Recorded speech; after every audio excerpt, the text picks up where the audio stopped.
నమస్తే, welcome to Shri media. నేను మీ విష్ణుప్రియ. ముందుగా మన ప్రేక్షకులందరికీ కూడా ఉగాది శుభాకాంక్షలు. ఉగాది అనగానే మనకు గుర్తొచ్చేది పంచాంగం, పంచాంగ శ్రవణం. అసలు ముందు మనం ఉగాది పండగ గురించి తెలుసుకుందాం. ఉగాది, ఆ పండగని ఎందుకు జరుపుకుంటున్నాం, దాన్ని సంవత్సరాది అని ఎందుకు అంటున్నాం, మన తెలుగులో ఉగాదికున్న ప్రత్యేకత ఏంటి, ఈ వివరాలన్నీ కూడా తెలుసుకుందాం. మనతో పాటు ఉన్నారు గురువుగారు లక్ష్మీనారాయణ గారు. గురువుగారితో మాట్లాడి ముందు ఉగాది పర్వదినం గురించి విశేష విషయాలన్నీ కూడా తెలుసుకుందాం. నమస్తే గురువుగారు. నమస్కారం. మీకు కూడా నూతన సంవత్సర శుభాకాంక్షలు, ఉగాది శుభాకాంక్షలు. బుద్ధిర్బలం యశోధైర్యం నిర్భయత్వమరోగతాం అజాడ్యం వాక్పటుత్వం చ హనుమాన్ స్మరణాన్ భవేత్. వైశాఖే మాసి కృష్ణాయ దశమ్యాం మందవాసరే పూర్వాభాద్ర ప్రబోధాయ మంగళం శ్రీ హనుమతే. రామ విశాల విక్రమ పరాజిత భార్గవ రామ సద్గుణస్తోమ పరాంగనా విముఖ సువ్రత కామ వినీల నిరద శ్యామ కకుత్సవంశ కలశాంబుధి సోమ సురారి దుర్బలోద్దామ విరామ భద్రగిరి దాశరథి కరుణాపయోనిధి. యుగాది ప్రతివాళ్ళు కూడా సంవత్సరాది అంటారు. సంవత్సరం మొదలు. యుగాది అంటే కలియుగం మొదలు యుగాది. యుగం ప్రారంభమైన దాన్ని యుగ ఆది. యుగం అనేది ప్రారంభమైంది యుగాది. సరే, ఈ యుగాది ఎట్లా ఉంటుందో కొద్దిగా చిన్నగా అందరికీ అర్థమయ్యేటట్లుగా చెప్పుకుందాం. పంచాంగ శ్రవణం. పంచాంగ శ్రవణం ఎందుకు చేయాలి అనే దాన్ని కూడా చెప్పుకుందాం. శ్రీకళ్యాణ గుణావహం. కళ్యాణం అనే పదానికి అర్థం ఏంటంటే అందరికీ ఆనందం కలిగించేది. జీవితంలో ఏదో ఒక ఆనందం కలుగుతున్న జీవితం మొత్తం మర్చిపోలేంది. అది శ్రీకళ్యాణం. ఆ శ్రీకళ్యాణం ఎట్లా ఉంటుందంటే మొట్టమొదటిగా జరిగింది ఏంటంటే కృతయుగం, త్రేతాయుగం, ద్వాపర యుగం, కలియుగం. అయితే కృతయుగం అంతా తపస్సులు చేశారు. ఆ తపస్సు మనం చేయలేదు కాబట్టి తపస్సు సంగతి మనకు తెలియదు. అయితే త్రేతాయుగం ఉంది. త్రేతాయుగంలో రామచంద్రమూర్తి పుట్టాడు. రామచంద్రమూర్తి పడరాని కష్టాలన్నీ కూడా పడ్డాడు. ఆయన ఎంత కష్టపడ్డా ఎవరికీ కష్టం లేకుండా ఆయన భార్య అందరినీ మంచిగా చూసి ఎవరికి కష్టం అనేది లేకుండా, దొంగ అనేవాళ్ళు లేకుండా, వ్యభిచారి అనేవాళ్ళు లేకుండా, దురాగతమైన పనిచేసేవాళ్ళు లేకుండా, అటువంటి వాడు ఎవరైనా ఉంటే వాళ్ళని సంహరించాడు, మంచి వాళ్ళని రక్షించాడు, దుష్టుల్ని శిక్షించాడు, మంచి వాళ్ళని రక్షించాడు. తర్వాత రాముడు అంటే రామ అని 2 అక్షరాలు ఉన్నాయి. నారాయణ అంటే 4 అక్షరాల్లో నారా, ఆ రా అనేది 2వ అక్షరం. నమశివాయ 5 అక్షరాల్లో నా తర్వాత మా, అక్కడ రా ఇక్కడ మా అంటే ఈశ్వరుడు విష్ణుమూర్తి ఇద్దరి పేర్లు కలిపి రామ అని పెట్టారు. ఆయన పునర్వసు నక్షత్రం 4వ పాదం కర్కాటక రాశిలో పుట్టాడు. అక్కడ చంద్రుడు అధిపతి ఆ రాశికి. చంద్ర, అటు రామ ఇటు చంద్ర అయినాడు. ఆయన రామచంద్రుడు. ఈ రామచంద్రుడు ఎట్లాంటి వాడు అనేది ఎట్లాంటి వాడు అంటే అందరూ కూడా దైవాన్ని చూడగలగాలి. దైవాన్ని చూడగలగాలంటే రాముణ్ణి పూర్తిగా నమ్మి పూజించాలి. ఆ రాముడు ఎటువంటి వాడు అంటే హృదయము 4 అక్షరాలు ఉన్నాయి. ఈ హృదయంలో ఆ చివర మూ తీసేస్తే దయ అనేది ఉంది.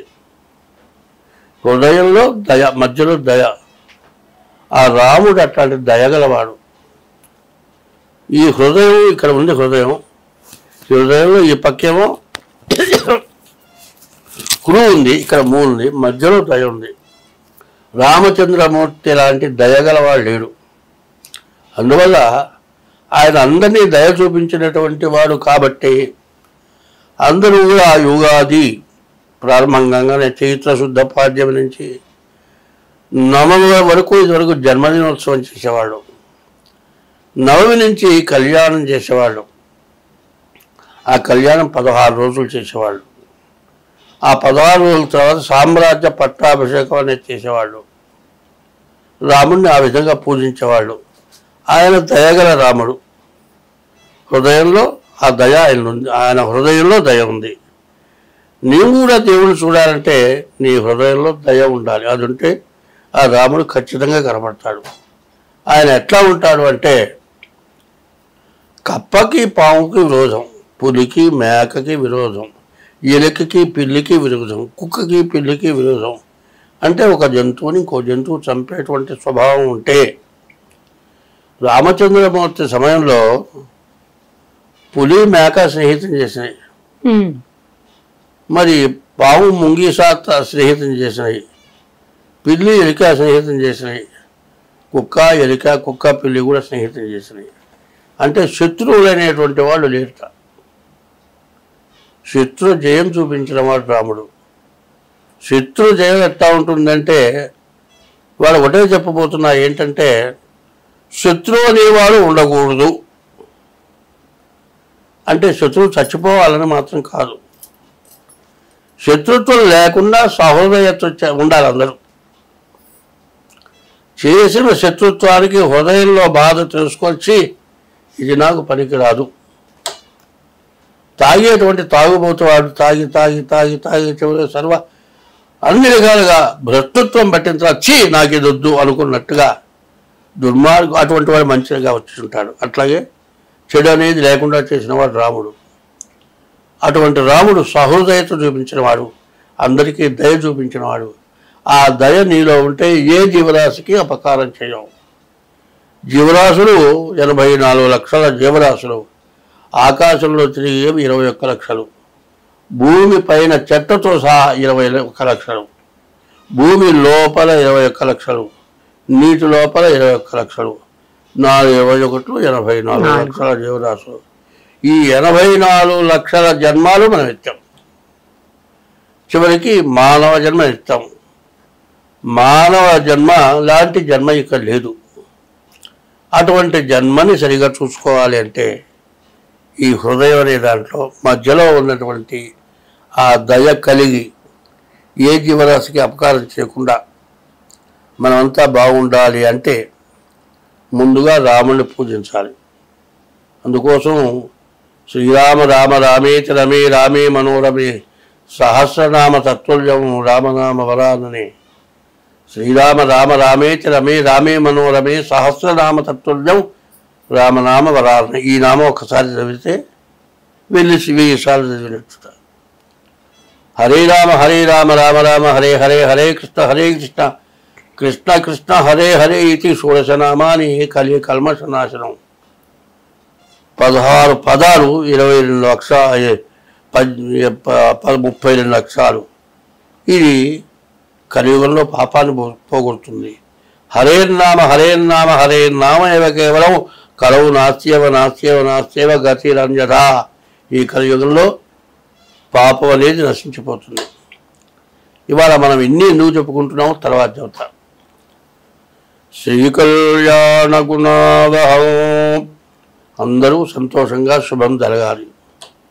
అందరికీ శుభం కలగాలంటే ముందు రాముడు కళ్యాణం చేస్తే సహృదయుడు కాబట్టి ఆయన ఆశీర్వచనం మనకుంటే పార్వతీ పరమేశ్వరుల ఆయుష్న్న ఆశీర్వాదం ఉన్నట్టే రాముడి ఆశీర్వాదం. శ్రీకళ్యాణ గుణాభం అటువంటి ఆయన ఆశీర్వాదం మనకు కావాలి. అందరిలో శుభం జరగాలి. అశుభం అనేది ఉండకూడదు, దుఃఖం అనేది రాకూడదు. శ్రీకళ్యాణ గుణాదహం రిపుహరం. శత్రువు అనేవాడు అసలు ఉండకూడదు. అంటే చచ్చిపోవడం కాదు, శత్రుత్వం ఎవరికీ ఉండకూడదు. ఒకవేళ శత్రుత్వం ఉండి మన మీదకి వచ్చిన, మన గడపలోకి వచ్చి వాడికి దండం పెట్టి అన్నం పెడితే వాడు ఖచ్చితంగా మాట్లాడు. శ్రీకళ్యాణ గుణావహం రిపుహరం దుస్వప్న దోషాపహం. రాత్రిపూట కళలు వస్తాయి. ఎవరో మన వాళ్ళలో పెద్దవాళ్ళు, ముఖ్యమైన వాళ్ళు, పిల్లలు, పైకి రావాల్సిన వాళ్ళు, మనకు బాగా ముఖ్యమైన వ్యక్తి చచ్చిపోయినట్టు కలుస్తుంది. తెల్లవారు ఆ మనిషిని చూసిందాకా కూడా మనసు సాగదు. కనీసం పరాయి వాడు పోలేదు కాబట్టి ఫోన్ ద్వారా అన్న మాట్లాడి బాగున్నావా, ఏంటి ఇట్లా అడుగుతున్నావు అంటే చచ్చిపోయినట్టు కళ్ళు వచ్చిందిలా, బాధపడలేక తీసేయడంటావు.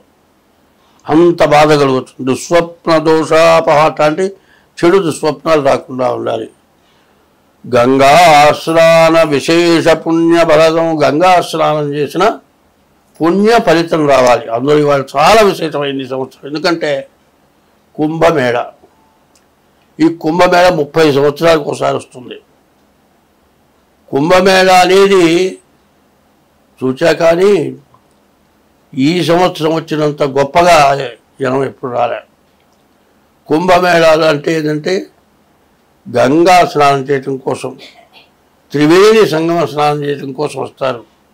గంగా స్నానం విశేష పుణ్యఫలం. గంగా స్నానం వల్ల విశేషమైన పుణ్యం వస్తుందట. ఈ పంచాంగ శ్రవణం చేస్తే విశేషమైన కుంభమేళ స్నానం చేసిన ఫలితం వస్తుంది. విశేష పుణ్యఫలదం గోదానతుల్యం నృణాం. ఆవుని దూడని దానం ఇస్తే ఎంత ఫలితం వస్తుందో అంత ఫలితం వస్తుంది. గోదాన పుణ్యం ధ్రువాం ధ్రువన దృణాం. ఆయురు వృద్ధిదముత్తమము. ఆయుష్ పెరుగుతుంది. సంతాన సంపత్ప్రదము. సంతానం మంచి సంతానం కలగటమే కాక సంతానం అభివృద్ధికి వస్తారు. నానా శాస్త్ర సుసాధనం. జీవితంలో ఒక్క శాస్త్రం చదవటం పూర్వజన్మ సుకృతం ఉంటేనే చదువుతాం. పూర్వజన్మ సుకృతం ఉంటేనే ఒక శాస్త్రం పూర్తిగా చదవలేము. కానీ కొన్ని శాస్త్రాలు మాత్రం నిజమే. మరి నానా శాస్త్ర సుసాధనం. ఎన్ని శాస్త్రాలు ఉన్నాయో అన్ని శాస్త్రాలు చదివినంత ఫలితం పంచాంగ శ్రవణం చేస్తూ వస్తుంది. సముచితం. ఇది వినదగింది. పంచాంగమాకర్ణ్యతాం. ఈ పంచాంగం వింటే అంత ఫలితం వస్తుంది. అది ఎప్పుడు వినాలి? ఉగాది. ఉగాది అంటే సంవత్సరాది. సంవత్సరాది పొద్దున్నే ఈ పంచాంగ శ్రవణం చేయాలి. అయితే యూట్యూబ్ వాళ్ళు ముందుగా కూడా వేస్తారు. అయినా ఉదయం పూట సంవత్సరాది పండుగ రోజున సూర్యోదయానికి ముందు లేచి స్నానం చేసి ఆ రోజున మరి ఒక ప్రసాదం అంటారు, దాన్ని పచ్చడి అంటున్నారు. పచ్చడి కాదు, అదేంటి, ఆవు పూత. అది గోపూత అంటే కాదు, వేప పూత. తర్వాత 2 మామిడికాయ, 3 చింతపండు వేస్తున్నారు. చింతపండు కాక మామిడికాయ పులుపు లెక్క. చింతపండు కాకుండా తేనె. తర్వాత మరి ఈ 3 కలిసి ఉంటుంది. ఈ 3 ఎటువంటివంటే ఆగామి సంచిత ప్రారంధాలు. ఇవన్నీ మహాపాపాలు. ఇవి పోవాలంటే ఈ ప్రసాదం తినాలి.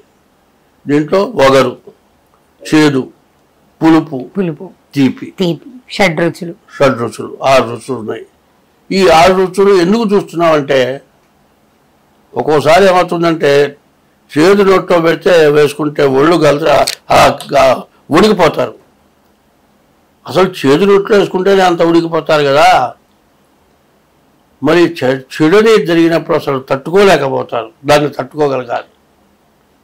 శుభకార్యాలు జరిగితే తీపి, దానికి ఇంకా సంతోషం కలగాలి. పులుపు ఉంది. పులుపు కొన్ని రోగాలు పోతాయి, వాటి నుంచి బయటపడాలి. అన్నీ మనం తట్టుకోవాలి అంటే ఈ యుగాది రోజున ఈ ప్రసాదం తీసుకోవాలి. తెల్లవారుజామున లేచి స్నానం చేసి వేపపూత తీసుకొచ్చి ప్రసాదం తయారు చేసి దేవుడికి పూజ చేసి నివేదన పెట్టి ముందుగా, అంటే నివేదన అంటే వంట చేసి నివేదన, పండ్లో పాలో నివేదన పెట్టి ఆ ప్రసాదం నొట్ట వేసుకోవాలి. ఇది ఆ తర్వాత పంచాంగ శ్రవణం చేయాలి. ఈ పంచాంగ శ్రవణం ఏంటి? శ్లోకం చెప్పా కదా, దాని ప్రకారం ఈ పంచాంగ శ్రవణం చేయాలి. ఈ పంచాంగ శ్రవణం ఎందుకు చేయాలి అంటే, ఇందులో శుభగ్రహాలు పాపగ్రహాలు 2 రకాలు ఉన్నాయి. శుభగ్రహాలు బాగుంటేనేమో మంచిగా ఉంటుందని చెప్పాలి. పాపగ్రహాలు ఎక్కువగా ఉంటే మంచి కంటే కష్టం చెడు ఎక్కువగా ఉంటుంది అని చెప్పాలి. అట్లాగే ఈ విశ్వావసనామ సంవత్సరం ఎట్లా ఉన్నది అంటే మంచి కంటే చెడు ఎక్కువగా కనబడుతుంది.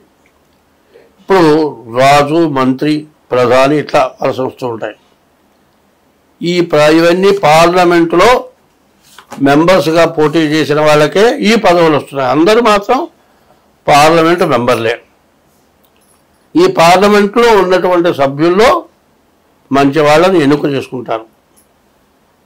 అట్లాగే పంచాంగంలో కూడా నవనాయకులు 9 మంది ఉన్నారు. ఈ 9 మందిలో ఈ 9 మంది వల్ల రక్షణ జరుగుతోంది. 9 గ్రహాలు, ప్రతి దానికి కూడా 9 అంకె వాడుతున్నారు. ఈ 9 నవ యవ్వనవంతులు అంటారు, నవ నాయకులు అంటారు, నవగ్రహాలు అంటారు. మరి ఇవన్నీ కూడా చాలా ఉన్నాయి. నవ విధాలు, నవధాన్యాలు, ఇవి కూడా 9 రకాలు. 9 కూడా మనకు ఉపయోగపడేటువంటివిగా ఉండాలి. ఇప్పుడున్న పరిస్థితి ఏంటి? 9 గ్రహాల్లో 9 గ్రహాలకి 7 గ్రహాలు మరి పాపగ్రహాలు, 2 గ్రహాలే శుభగ్రహాలైనవి. దానివల్ల ప్రపంచం మొత్తం కూడా ఈ నవనాయకుల ఫలితమే చెప్పాలి. అంటే ఇండియా ప్రధాని, ఇండియా రాష్ట్రపతితో ఇండియా వరకే పరిపాలిస్తారు. పంచాంగంలో ఉన్నటువంటి నవనాయకులు ప్రపంచం మొత్తానికి ఉపయోగపడతారు. మాత్రం బాగా గుర్తుపెట్టుకోవాలి. పరిపాలనలో దుష్ట బుద్ధి ఎక్కువగా ఉంటుంది. కానీ మనం అనుకుంటున్నాం ఇవాళ మన ప్రధాని ఉన్నాడు, ఈ ప్రధాని వల్ల ఎంతో మనకు మేలు జరిగింది, మిగతా ప్రభుత్వాల కంటే ఈ ప్రభుత్వం బాగుంది, ఇవాళ ఉన్న ప్రధాని కావాలి, ఈయన మళ్ళీ కూడా ఇంకోసారి కూడా ఈయనే గెలవాలి, ఈయనే పరిపాలించాలి, ఈయన ఉంటేనే మనకు మంచి జరుగుతుంది, ఇప్పుడు చాలా మంచి జరిగింది అనుకొని ముందు కూడా కావాలి ఆయనే అని కోరుకుంటున్నారు. ఆ కోరిక నాకు కూడా ఉంది. కానీ వాళ్ళు నిలబడతారా నిలబడరా అనేది మిగతా మంత్రుల చేతుల్లో ఉంది. మరి ఎప్పుడు కూడా అధికార పార్టీని ప్రతిపక్షాలు విమర్శిస్తాయి, కానీ అధికార పార్టీలోనే ఒకళ్ళు విమర్శించుకుంటారు. అది ప్రతిపక్షానికి ఇంకా బలం అవుతుంది. వాళ్ళు ఇంకా విమర్శిస్తారు. సరే మనకిట్టా ఉంది కదా అంటే, మన ఇండియా బాగా బాగుపడిపోయింది, బాగా పైకి వచ్చేసింది. ఒకప్పుడు కాంగ్రెస్ పరిపాలనలో సూది తయారు కాలే, ఎన్నో తయారవుతున్నాయి వాళ్ళ. అటువంటి ఇండియా బాగా పైకి వచ్చింది. కాబట్టి ఇండియా ఎప్పుడు పతనం అయిపోతుందా అని ఎదురు చూస్తున్నటువంటి ప్రపంచ దేశాలు ఇప్పుడున్నాయి. మన ప్రపంచ దేశాల్లో ఒక దేశం కంటే ఇంకో దేశం పైకి రాకూడదు, మనం పైకి రావాలంటే అవతల వాడు అణగారిపోవాలి అనేటువంటి ఆలోచన తప్పితే మనం పైకి రాలేని వాళ్ళం అవతల వాళ్ళ ఆధారం తీసుకొని మనం పైకి వద్దాం లేదు. అది ఎట్లా ఉందంటే, ఉదాహరణ చేత వాడు పెద్ద గుంటలో కూడా పడ్డాడు, ఇంకోటి వచ్చి అయ్యో పాపం గుంటలో పడ్డాడు, వాడు లేవదిద్దామని చేయించాడు. చేయిస్తే వాడేం చేశాడంటే, నువ్వు నన్ను పైకి తీసేవాడు రాని వీడిని కూడా గుంటలో రాగాడు, ఇక నీ సంగతి ఏదో చూసుకోమన్నాడు. ఎట్లా ఉందంటే, చిన్న చిన్న దేశాలు పెద్ద పెద్ద దేశాల కోసమని వాళ్ళు చెప్పిన మాటలు విని వీళ్ళ బలమంతా కూడా వాళ్ళకిచ్చి ఇతర దేశాలని నాశనం చేయడానికి ఉపయోగపడుతుంది. ఎట్లా ఉపయోగపడుతుంది అంటే, ఒక బావిలో ఒక బక్కెని విషం పోసామనుకోండి, బావే పనికి రాకుండా పోయింది. అట్లా ఇవాళ ప్రపంచ దేశాలు ఇట్లా ఉన్నాయి. చిన్న దేశాల మాట వినకపోతే చిన్న దేశాలు బతకలేవు. పెద్ద దేశాలు ఉన్నాయంటే పెద్ద దేశాలు మొత్తం మనమే సంపాదించుకోవాలని పెద్ద దేశాలు. ఇట్లాంటి అంతర్యుద్ధాలు, చాలా చెడు రోజులు, చాలా బాగా అయినటువంటి రోజులు. దేశం ప్రపంచం పద్ధతులు ఇట్లా ఉన్నాయి. తర్వాత రెండోది ఏమిటంటే ఇంట్లో భార్యాభర్తలకి, అత్తా కోడళ్ళకి, మామాళ్ళకి, మామ కోడళ్ళకి, తండ్రి కొడుకులకి, తల్లి కూతుళ్ళకి అంతర్యుద్ధాలు. ఇవన్నీ మనం తప్పించుకోవాలంటే ముందు పంచాంగ శ్రవణం చేయాలి. ఎందుకంటే వారి పంచాంగ శ్రవణం చెప్పమంటే చెడంతా చెబుతున్నాం అనుకోవద్దు. మనకు ఎంత చెడున్నా పోవాలంటే ముందు దైవభక్తి కావాలి.